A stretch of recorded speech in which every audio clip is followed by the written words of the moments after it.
Hello दोस्तों, good morning all of you. मेरे YouTube channel में आपका स्वागत है।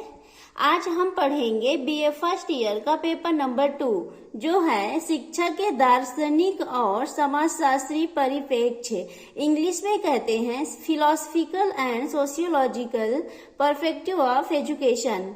ये है पेपर नंबर 2। तो इसी के अंदर हम देखते हैं आधुनिकीकरण। आधुनिकीकरण किसे कहते हैं, आधुनिकीकरण का अर्थ क्या है, ये जानते हैं। ये पेपर के लिए मोस्ट इम्पोर्टेंट है 2023 में।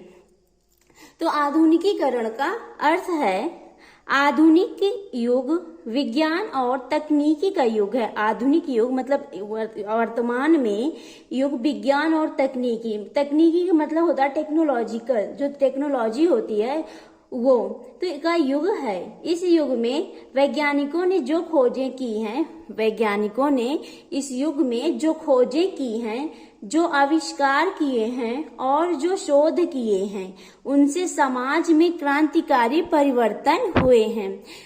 वर्तमान युग में जो वैज्ञानिक थे उन्होंने जो खोज किए हैं, जो शोध किए हैं, इससे समाज में या क्या हुआ है, क्रांतिकारी परिवर्तन हुआ है। उनसे मनुष्य के जीवन में ये जो शोध हुए हैं, जो आविष्कार किए हैं, उनसे मनुष्य के जीवन में सामाजिक, आर्थिक और सांस्कृतिक जीवन में भारी बदलाव आए हैं। मनुष्य के जीवन में सामाजिक, आर्थिक और सांस्कृतिक में भारी बदलाव आए हैं तथा कुछ विद्वानों ने आधुनिकीकरण को एक प्रक्रिया माना है। कुछ वैज्ञानिकों ने आधुनिकीकरण को एक प्रक्रिया माना है तो कुछ ने इसे प्रतिफल के रूप में स्वीकार किया है। तो आधुनिकीकरण किसे कहते हैं? आधुनिकीकरण वो होता है जो मानव के या व्यक्ति के जीवन में सामाजिक, आर्थिक या सांस्कृतिक जो सांस्कृतिक होता है, इसमें बदलाव होता है, शोध होता है वैज्ञानिकों के द्वारा। तो मनुष्य के जीवन में जो क्रांतिकारी परिवर्तन आते हैं उसे हम आधुनिकीकरण कहते हैं। आधुनिकीकरण को इंग्लिश में कहते हैं मॉडर्नाइजेशन। अब हम देखते हैं आधुनिकीकरण की परिभाषा। आधुनिकीकरण की परिभाषा क्या है, इसे देखते हैं। तो आधुनिकीकरण की परिभाषा जो है वो निम्नलिखित है। तो राष्ट्रीय शिक्षा आयोग के अनुसार, ये राष्ट्रीय शिक्षा आयोग जो है एक हमारे देश में एक आयोग है शिक्षा के लिए। तो ये हुआ था 1964 से लेकर 1966 तक चला था राष्ट्रीय शिक्षा आयोग। इसने एक परिभाषा दिया है, उसमें कहा है कि किसी राष्ट्र के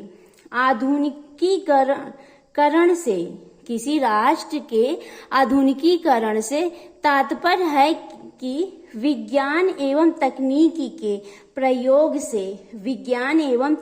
के प्रयोग से उस राष्ट्र के आर्थिक विकास और विकास करने और जनसाधारण के जीवन स्तर को ऊंचा उठाने से है।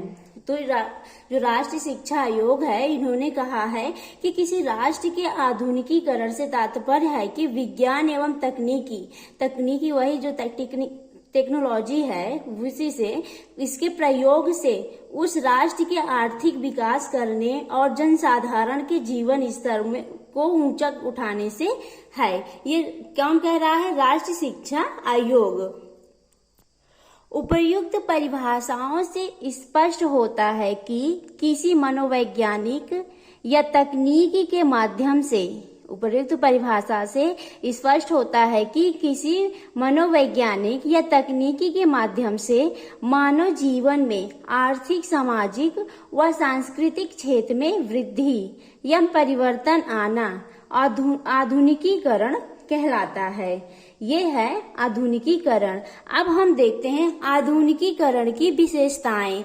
आधुनिकीकरण की विशेषताएं क्या है ये हम देखते हैं। तो आधुनिकीकरण की विशेषताएं निम्नलिखित है।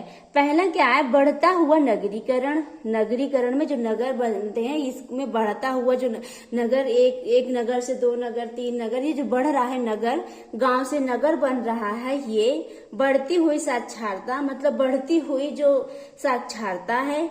बढ़ता हुआ आर्थिक लाभ, जो आर्थिक लाभ हुआ है, आर्थिक लाभ में भी बहुत सारे परिवर्तन हुए हैं। तो इसी को आधुनिकीकरण को परिभाषित करते हुए एक आइजनस्टाइन ने अपनी पुस्तक में लिखा है। ये पुस्तक का नाम था मॉडर्नाइजेशन, प्रोटेस्ट एंड चेंज। ये 1986 में पब्लिश हुई है। इन्होंने अपनी पुस्तक में एक परिभाषा लिखा हुआ है। क्या लिखे हैं ये देख लेते हैं। परिभाषा है, आइजनस्टाइन ने विशेषताएं दिए हैं, अपनी विशेषताएं इनकी पुस्तक में क्या निकल के आता है। आर्थिक क्षेत्र में वृद्धि, राजनीतिक क्षेत्र में वृद्धि, सांस्कृतिक क्षेत्र में वृद्धि, संरचना के क्षेत्र में वृद्धि, सामाजिक क्षेत्र में वृद्धि।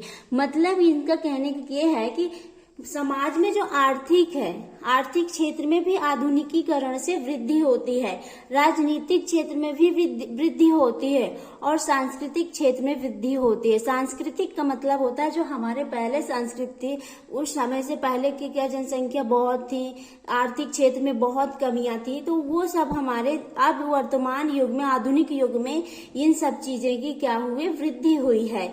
संरचना के क्षेत्र में वृद्धि, हर विभिन्न प्रकार की संरचना की जाती है, विभिन्न प्रकार की संरचना की जाती है, इसके क्षेत्र में भी वृद्धि है। सामाजिक क्षेत्र में वृद्धि, जाहिर सी बात है, आर्थिक, राजनीतिक, सांस्कृतिक इन सब में वृद्धि होगी तो सामाजिक क्षेत्र में तो वृद्धि होनी है। तो ये है सामाजिक क्षेत्र में वृद्धि। ये इनकी विशेषताएं है आइजनस्टाइन की। तो इन्होंने अपनी पुस्तक में मॉडर्नाइजेशन, प्रोटेस्ट एंड चेंज में 1986 में इनकी पुस्तक पब्लिश हुई थी। तो उसी में इन्होंने विशेषताएं इस प्रकार दी हैं। ये है हमारा आधुनिकीकरण। आधुनिकीकरण की अर्थ क्या है, परिभाषा क्या है, विशेषताएं क्या है, ये हम देख लिए हैं। अगर मेरी वीडियो पसंद आए तो कमेंट में जरूर बताइए। इसे लाइक, शेयर, सब्सक्राइब कीजिए। Thank you for watching my video.